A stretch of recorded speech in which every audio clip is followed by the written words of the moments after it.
आचार्य चाणक्य कहते हैं कि दुनिया में भांति भांति के लोग हैं। उनमें से कुछ लोगों की पहचान करके हमें उनसे बचकर रहना चाहिए। महाभारत में सभी तरह के लोगों की चर्चा की गई है। चाणक्य ने भी कुछ लोगों से बचकर रहने की हिदायत दी है। आप जहां काम करते और आप जहां रहते हैं, उसके अलावा आपके रिश्तेदार, परिचित आदि सभी से आपका नाता है। इसके अलावा यात्रा एवं किसी समारोह आदि में भी आपके बहुत से लोगों से संबंध बनते हैं। बहुत से लोग आपकी जिंदगी में कुछ समय के लिए आते हैं और चले जाते हैं। कुछ आपकी जिंदगी में आकर तूफान खड़ा कर देते हैं, तो कुछ आपकी जिंदगी को फिर से संवार देते हैं। कुछ लोग ऐसे भी होते हैं कि आपका सब कुछ लूट कर चले जाते हैं। यदि आप लोगों की पहचान करना सीखेंगे, नहीं तो धोखे खाते रहेंगे, और यदि आप लोगों से जुड़ना नहीं जानते तो आगे बढ़ भी नहीं सकते। जो व्यक्ति आगे बढ़ना चाहता है, उसकी जिंदगी में हजारों तरह के लोगों की एंट्री होती है। ऐसा व्यक्ति उनमें से कुछ से बचना भी जानता है। आइए जानते हैं कि हमें किन किन लोगों से जिंदगी में बचकर रहना चाहिए। मूर्ख व्यक्ति।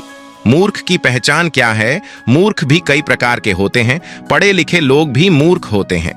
यदि आप मूर्ख नहीं हैं तो आप मूर्खों से दूर रहेंगे तो लाभ में रहेंगे, अन्यथा आपकी गिनती भी मूर्खों में होगी। मूर्ख व्यक्ति को आप अपना दोस्त समझकर उसे कोई रहस्य बताएंगे तो वो कभी भी राज नहीं रहेगा। यह भी कहा जाता है कि मूर्ख व्यक्ति से ज्ञान की बातें नहीं करनी चाहिए, वो कुछ का कुछ समझ लेगा। मूर्ख व्यक्ति का आप कितना ही भला करें, वो कभी भी पलट जाएगा। मूर्ख व्यक्ति के साथ सोच समझकर ही व्यवहार करना चाहिए। हो सके तो उससे बचकर निकल जाएं तो ही अच्छा है। यदि आप उसका विरोध करेंगे तो खुद भी मूर्ख साबित हो जाएंगे। शराबी व्यक्ति। आप सोच रहे होंगे कि शराब पीने में क्या बुराई है। इस देश में सबसे ज्यादा अपराध शराब पीने वालों ने ही किए हैं। शराबी कई तरह के होते हैं: देवदास, शौकिया, लती, अपराधी, राजसी आदि। इनमें से कुछ सही और कुछ गलत हैं। हो सकता है कि आप भी इनमें से एक हों। आपके बहुत से दोस्त होंगे जो शराब, शबाब या कबाब के दीवाने होंगे। शराबी व्यक्ति के साथ रहकर आप कभी भी किसी ऐसे घटना चक्र में फंस सकते हैं जिससे बाहर निकलने में आपकी जिंदगी के कई वर्ष और रुपए खर्च हो जाएंगे। आपके लिए आपका परिवार, समय और रुपया कोई अहमियत नहीं रखता है तो आप पीते रहें शराब। आचार्य चाणक्य कहते हैं कि हर मनुष्य को नशे से दूर रहना चाहिए और परिवार की अहमियत को समझे, वरना जीवन बर्बाद हो जाएगा। मीठी छुरी या बगुला भगत। क्या आप अपने दोस्तों की पहचान करना जानते हैं? आपके दोस्तों की लिस्ट में इस तरह के दोस्त हों तो सावधान रहें। दोहरे चरित्र वाले। हर बात बताओ का आग्रह करने वाले। मीठी छुरी और नकली मुस्कान वाले। बगुला भगत। जलन से भरे या ईर्ष्यालु। लगातार मुकाबल करने वाले या आपको प्रतिद्वंद्वी समझने वाले। हर बात पर फैसला सुनाने वाले। देवदास या अपने अहम का प्यारा। धन के लालची, गप्पे मारने वाला आदि। हालांकि इन सभी से बचकर रहना चाहिए, लेकिन मीठी छुरी या बगुला भगत से हमेशा बचकर रहें। बहुत से लोग इस तरह के लोगों का शिकार हो जाते हैं। ये लोग पहले भांप लेते हैं कि किसे क्या पसंद है और फिर वे उसी तरह की बातें करते हैं। वे हमेशा हंसते मुस्कुराते और सकारात्मक सोच को प्रदर्शित करते हैं। दोस्ती करने का ये उनका तरीका होता है। ऐसे लोग बड़ी मासूमियत से आपकी जिंदगी का हिस्सा बनते हैं और आपकी अच्छाई का फायदा उठाते हैं, और जब तक आपको होश आता है वे आपका फायदा उठाकर निकल जाते हैं। हालांकि उनमें से कुछ का मकसद कुछ और भी रहता है। अच्छे विचारों में लिपटे ये लोग आपको आपके परिवार के प्रति विद्रोही भी बना सकते हैं, या हो सकता है कि इनका मकसद आपसे कुछ फायदा लेना का हो। नकारात्मक व्यक्ति। बहुत से लोग ऐसे होते हैं कि उनके समक्ष कुछ भी कहो, वे तर्क वितर्क करके उसमें नकारात्मकता ही खोज लेंगे। ऐसे लोगों में संशय, संदेह, दुविधा, छल और डर रहता है। उनके मुंह से हमेशा नकारात्मक बातें ही निकलती रहती हैं। नकारात्मक लोगों की जुबान पर हमेशा नहीं शब्द विराजमान रहता, जैसे ये काम तो हो नहीं सकता, वहां जाकर क्या करेंगे, ऐसा करने से कुछ हासिल नहीं होगा, इस कार्य में कभी सफलता नहीं मिलेगी, यदि तुमने ये किया तो तुम बर्बाद हो जाओगे। ऐसे हजारों वाक्य हैं जो नकारात्मक व्यक्ति की जुबान पर होते हैं। नकारात्मक लोगों के साथ रहने से आपके भीतर निराशा, उदासी और तनाव का विकास होगा और आप भी खुद को जिंदगी में हारे हुए व्यक्ति समझेंगे। नकारात्मक दृष्टिकोण वाले लोग ब्लैक होल जैसे होते हैं जो अचानक आकर हमारी पूरी ऊर्जा खींच लेते हैं। हम सकारात्मक बने रहने की कोशिश करते हैं पर उनकी नकारात्मकता हावी हो जाती है। हम तनाव में हो जाते हैं, असुरक्षित महसूस करने लगते हैं। घमंडी ऐसे कई व्यक्ति हैं जो कुछ नहीं होते फिर भी घमंड पाले रहते हैं और लोगों पर जबरन ही रौब झाड़ा करते हैं। ऐसे भी कुछ लोग हैं जो बहुत कुछ होते हैं, उनके पास धन, पद और सम्मान सब कुछ होता है और इसी से वे घमंड करते हैं। दोनों ही तरह के लोगों से बचकर रहेंगे तो फायदे में रहेंगे, अन्यथा ये लोग आपको हीनता का बोध कराते रहेंगे और आपको हरदम नीचा दिखाते रहेंगे। हाँ, ये बात सही है कि हर व्यक्ति में थोड़ा बहुत घमंड तो होता ही है, लेकिन कुछ ज्यादा ही घमंड है तो फिर वो आपका मित्र तो कतई नहीं बन सकता। अगर आपका कोई दोस्त आपसे पहले अपनी बात कहना चाहता है तथा वो आपकी बात सिर्फ इसलिए काट देता है क्योंकि उसकी राय इससे जुदा है, तो सही मायनों में आप अहंकारी व्यक्ति से बात कर हैं। ऐसे लोग अपने अहम के लिए घंटों लड़ सकते हैं। उन्हें इस बात से कोई सरोकार नहीं होता कि आप क्या कह रहे हैं। उनकी नजर में सिर्फ वे ही सही होते हैं। वे किसी भी सूरत में अपनी गलती मानने को तैयार नहीं होते। ऐसे लोगों से व्यवहार रखने का एक ही तरीका होता है कि आप उनकी हां में हां मिलाते जाएं। ईर्ष्यालु आपने देखे होंगे इस तरह के लोग जो अक्सर आसपास मिल जाएंगे। जो आपसे ईर्ष्या रखते हैं तो उनकी ईर्ष्या कभी भी दुश्मनी में बदल सकती है। वे हर वक्त आपके बारे में बुरा ही सोचेंगे। आपसे प्रतिद्वंद्विता की भावना रखने वाले भी अक्सर ईर्ष्यालु हो जाते हैं। ऐसे लोगों से बचकर दूर ही रहें, अन्यथा आप भी उनके जैसे होकर अपने लक्ष्य से तो भटकेंगे ही, साथ ही समय और ऊर्जा भी नष्ट कर लेंगे। दोस्त आपकी खुशी में खुश होते हैं, आपको देखकर जलते नहीं हैं। समस्या यह है कि आपसे जलने वाले लोग आमतौर पर छुपे रहते हैं। वे ऊपर से तो हंसते रहते हैं, लेकिन उनके भीतर ही भीतर ईर्ष्या की अग्नि धधक रही होती है। आप उनकी आंखों में ये सब देख सकते हैं। कई बार उनके शब्द भी उनके राज जाहिर कर देते हैं। झगड़ालू झगड़ा करना कोई बुरी बात नहीं है, लेकिन किसी की आदत ही हो जाती है हर मुद्दे पर झगड़ते रहना। ऐसे लोगों को कब और कौन सी बात चुभ जाए कहा नहीं जा सकता। ऐसे लोग आपके जीवन को नर्क बना सकते हैं। बात बात पर झगड़ते रहना या कुछ न कुछ चुभने वाली बातें बोलते रहने वाले से आप दूर रहेंगे तो ही शांतिपूर्वक प्रगति कर पाएंगे। राजा आजकल राजा तो रहे नहीं। पुराने समय में कहा जाता था कि राजा से दूरी बनाए रखनी चाहिए, अन्यथा कब राजदंड गले पड़ जाए कोई नहीं जानता। यह भी हो सकता है कि फिर आपको जिंदगी भर अपने काम छोड़कर राजा के ही काम करना पड़े। हालांकि आजकल राजा तो रहे नहीं। हाँ, राजाओं की जगह आजकल जनता द्वारा चुने गए शासक और प्रशासक ने ले ली है। दुष्ट या मूर्ख स्त्री। दुष्ट स्त्री कई प्रकार की होती है। कर्कशा, चरित्रहीन या बुरे स्वभाव की स्त्री से दूर रहने में ही भलाई है, अन्यथा आपका मान सम्मान तो जाएगा ही, साथ में धन और कीमती समय भी जाता रहेगा। चाणक्य का मानना था कि सज्जन पुरुष अगर ऐसी ही किसी स्त्री के संपर्क में आते हैं तो उन्हें अपयश ही प्राप्त होता है। हमेशा दुखी रहने वाला। बहुत से लोग हैं जो बिना बात के ही दुखी रहते हैं। ऐसे लोगों से हमेशा दूर रहें। चाणक्य कहते हैं कि कुछ लोग भगवान द्वारा बहुत कुछ दिए जाने के बाद भी हमेशा विलाप करते रहते हैं तथा अपना दुख प्रकट करते रहते हैं, तो ऐसे लोगों से दूर ही रहना चाहिए। क्यों? दुखी लोगों के साथ रहकर अच्छे भले सुखी लोग भी दुखी हो जाते हैं। बार बार दुख पर चर्चा करना और दुख के बारे में ही सोचते रहने से एक दिन आपके जीवन में भी दुख प्रवेश कर जाएगा और आप भी दुखी ही रहेंगे। हंसना, रोना, सुखी रहना और दुखी रहना ये संक्रमण रोग की तरह होता है। ये 7 बातें सीख लो, हमेशा ऊर्जावान बने रहोगे। दोस्तों, अगर हम कोई भी काम करते हैं तो हमें ऊर्जा की बहुत ज्यादा जरूरत होती है। आपने महसूस भी किया होगा कि जब आप बीमार होते हैं तो आपकी ऊर्जा बहुत ही कम हो जाती है और आप चाहकर भी कोई काम नहीं कर पाते हैं। आप दिन रात बिस्तर पर ही लेटे रहते हैं और आपका बिस्तर पर से उठने का मन ही नहीं करता। और अगर आपकी ऊर्जा कम है तो आप पढ़ाई भी करेंगे तो आपको बहुत ही जल्दी नींद आ जाएगी। आपका पढ़ने लिखने का मन बिल्कुल भी नहीं करेगा और किसी भी कार्य में आपका मन नहीं लगेगा।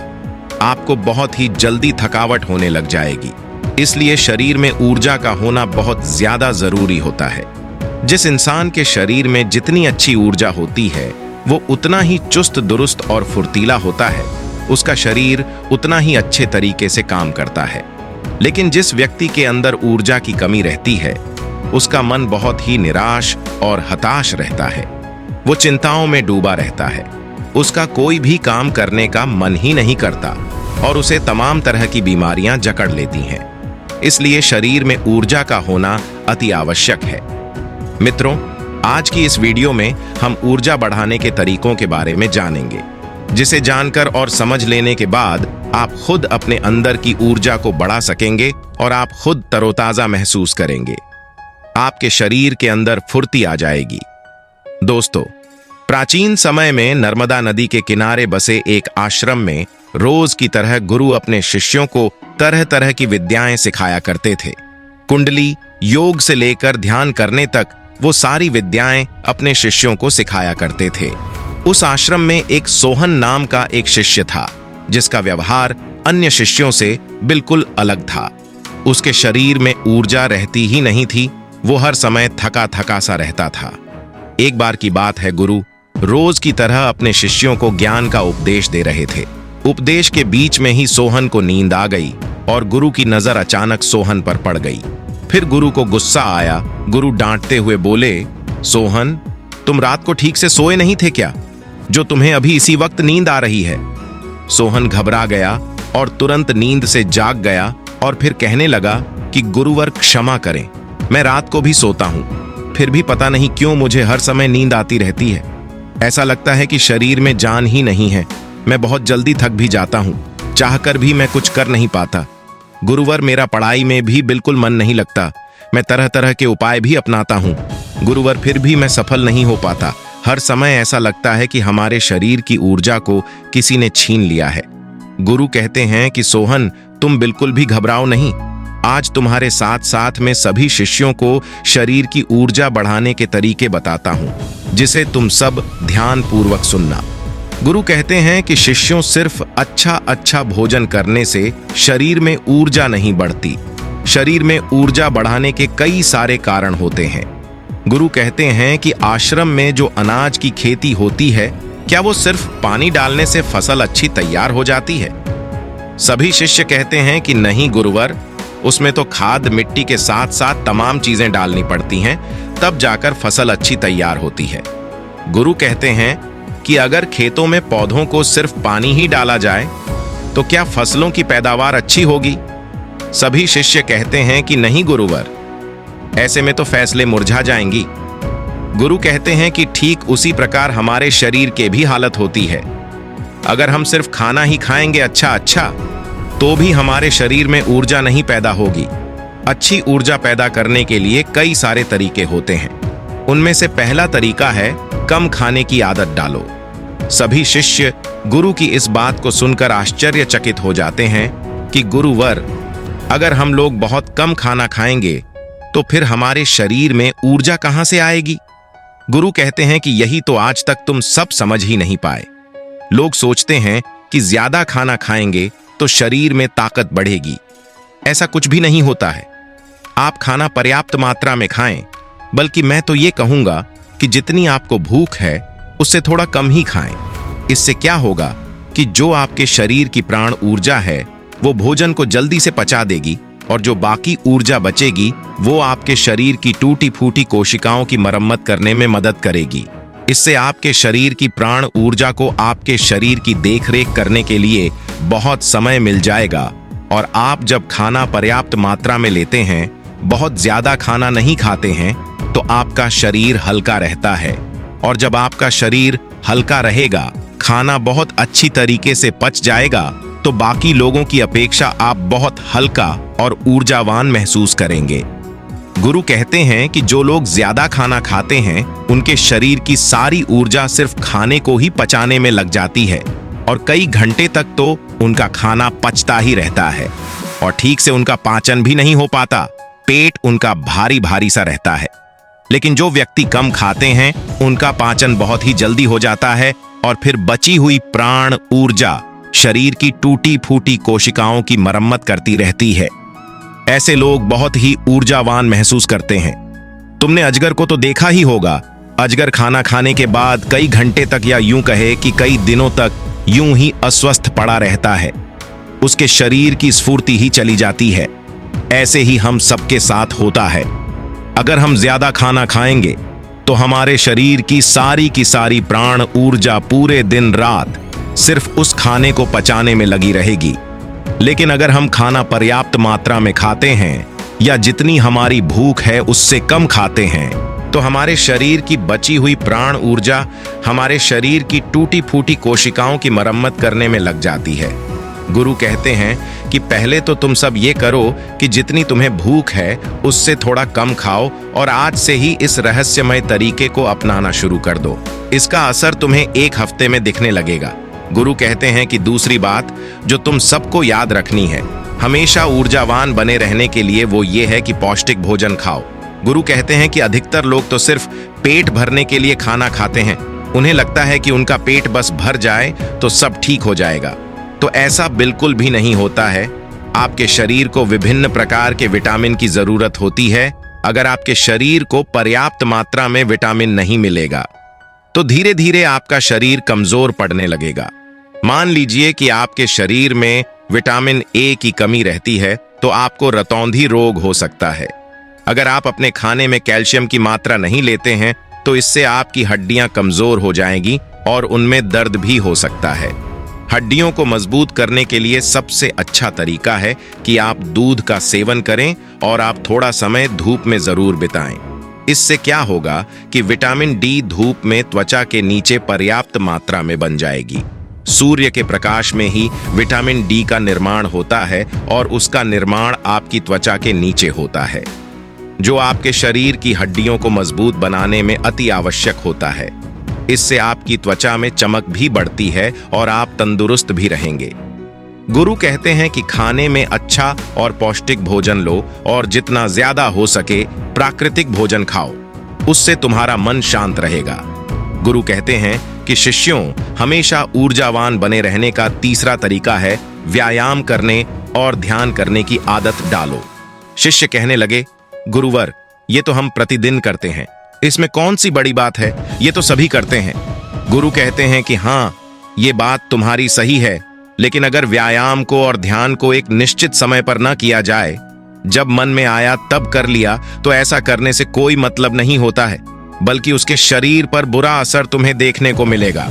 इसलिए सबसे ज्यादा जरूरी ये है कि व्यायाम और ध्यान को एक निश्चित समय में करो। गुरु कहते हैं कि सुबह के समय व्यायाम शुरू करो। फिर होगा क्या कि तुम्हारे शरीर की ऊर्जा बढ़ने लगेगी और तुम्हारे शरीर में स्फूर्ति भी आने लगेगी, क्योंकि व्यायाम करने से शरीर के सभी अंग मजबूत होते हैं और उनके कार्य करने की क्षमता भी बढ़ती है। तो इससे तुम दिन में काफी समय तक ऊर्जा से भरे रहोगे, ऊर्जावान महसूस करोगे। जब धीरे धीरे ऊर्जा घटने लगेगी तो फिर अगला दिन आ जाएगा, तो तुम अगले दिन ठीक उसी समय पर व्यायाम करना। तुम्हारा शरीर ऊर्जा से भरा रहेगा। लेकिन सबसे ज्यादा जरूरी है कि व्यायाम और ध्यान को एक निश्चित समय पर करना, तभी इसका प्रभाव तुम्हें देखने को मिलेगा। और प्रतिदिन तुम सुबह और रात को जब सोने जाओ तो ध्यान में लीन हो जाओ। ज्ञान की ताकत बहुत ही ज्यादा बड़ी होती है। ध्यान से तुम खुद के मन और मस्तिष्क को काबू में कर सकते हो। ध्यान से तुम्हारे शरीर की प्रक्रिया अच्छे तरीके से चलेगी। ध्यान में बहुत ताकत होती है। तुम सुबह और ध्यान की गहराइयों में जरूर जाना। गुरु कहते हैं कि शिष्यों चौथा उपाय है अपने शरीर की ऊर्जा बढ़ाने का। वो ये है कि तुम्हें चिंता को अपने कब्जे में करना होगा।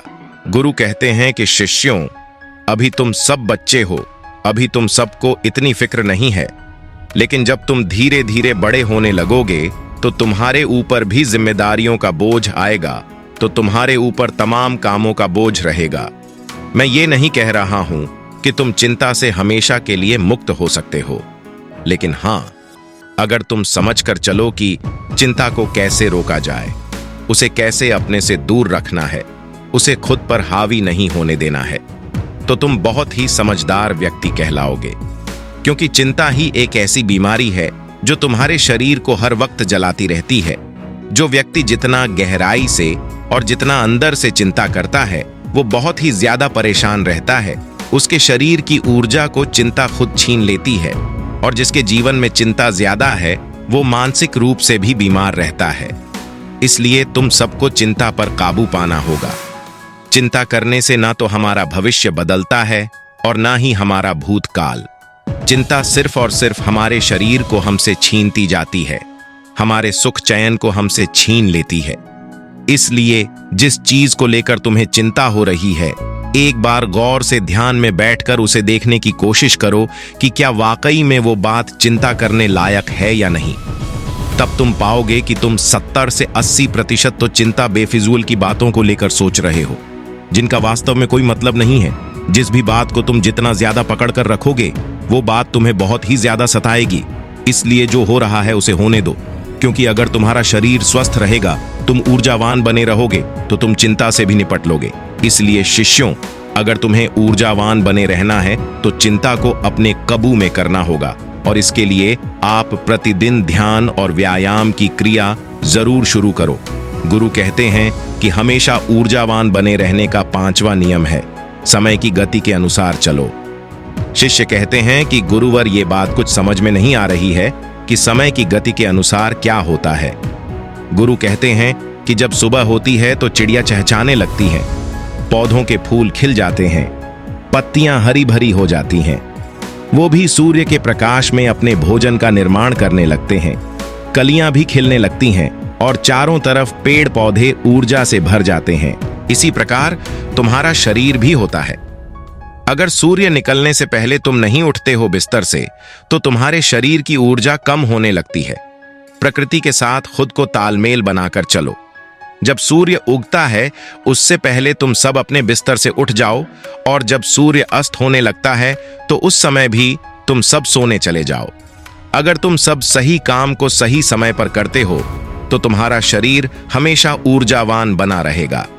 जो व्यक्ति आलसी होता है, सूर्य निकलने के बाद उठता है और रात भर जागता रहता है, दिन में सोता रहता है, तो उसके शरीर की ऊर्जा क्षीण होने लगती है। क्योंकि अगर तुम प्रकृति के साथ खुद को तालमेल बैठाकर नहीं चलोगे तो तुम्हारे शरीर की ऊर्जा कम होने लगेगी। इसलिए अपने सभी कार्यों को समय के अनुसार करो। जब तुम समय के अनुसार कार्य को करोगे तो तुम्हारा शरीर भी स्वस्थ रहेगा और तुम्हें कार्य करने की चिंता भी नहीं रहेगी, क्योंकि तुमने अपने कार्य को सही समय पर कर लिया। कुछ लोगों को नींद रात में इसलिए नहीं आती है क्योंकि एक तो चिंता उन्हें बहुत सताती रहती है, और दूसरी बात यह है कि वो समय के अनुसार चलते भी नहीं। इसलिए अगर तुम्हें लंबी जिंदगी जीना है तो अपने कार्यों को समय के अनुसार करो। गुरु कहते हैं कि हमेशा ऊर्जावान बने रहने का 6ठा नियम है, खुद पर ध्यान दो। गुरु कहते हैं कि यह बहुत ही शक्तिशाली नियम है। खुद पर ध्यान देने का मतलब यह है कि तुम सब खुद से खुद को प्यार करो, खुद के लिए अच्छा सोचो। कई बार होता है कि कुछ लोग दूसरों की जिंदगी से बहुत ही ज्यादा निराश रहते हैं। अगर कोई दूसरा विकास कर रहा है तो उससे बहुत ही ज्यादा परेशान रहते हैं, उससे उनके अंदर जलन की भावना उत्पन्न होने लगती है। और जो व्यक्ति दूसरों के विकास से दुखी रहता है तो उसके अंदर जलन की भावना पैदा हो जाती है, तो धीरे धीरे उसका शरीर ऊर्जा से क्षीण होने लगता है। इसलिए दूसरों पर ध्यान देने की बजाय खुद पर ध्यान दो, खुद को बेहतर बनाने में लग जाओ। जब तुम पूरी ऊर्जा के साथ खुद को बेहतर बनाने में लगोगे तो तुम्हारे कार्य जरूर सफल होंगे। वो व्यक्ति अपने जीवन में कभी भी सफल नहीं हो पाता जो हर समय दूसरों के बारे में सोचता रहता है, दूसरों की बुराई के बारे में सोचता रहता है, दूसरों से जलन की भावना रखता है। उस व्यक्ति की ऊर्जा कभी भी अच्छी नहीं रहती है। लेकिन वहीं जो व्यक्ति अपने बारे में अच्छा सोचता है और दूसरों के बारे में भी अच्छा सोचता है, तो उसकी ऊर्जा हमेशा बनी रहती है। इसलिए अपनी ऊर्जा को अगर बढ़ाना है तो खुद के बारे में अच्छा सोचो और खुद से बहुत प्यार करो। जब कोई इंसान किसी दूसरे व्यक्ति से जलता रहता है तो उसके हार्मोन्स नकारात्मक होने लगते हैं, और अच्छे हार्मोन्स कभी भी उसके शरीर से स्रावित ही नहीं हो पाते, जिससे उसकी ऊर्जा कम होने लगती है। लेकिन वहीं पर जो व्यक्ति अच्छा सोचता है, पॉजिटिव रहता है, तो उसके शरीर के सभी हार्मोन्स सकारात्मक तरीके से निकलते रहते हैं। उसके शरीर में ऊर्जा बनी रहती है। गुरु कहते हैं कि हमेशा ऊर्जावान बने रहने का 7वां नियम है सकारात्मक रहे। कैसी भी सिचुएशन तुम्हारी जिंदगी में आ जाए, तुम्हें हमेशा सकारात्मक बने रहना होगा। जो व्यक्ति जितना ज्यादा सकारात्मक होता है, उसकी सोच उतनी ही ज्यादा सकारात्मक होती है। वो उतने ही अच्छे तरीके से परेशानियों से निपट सकता है।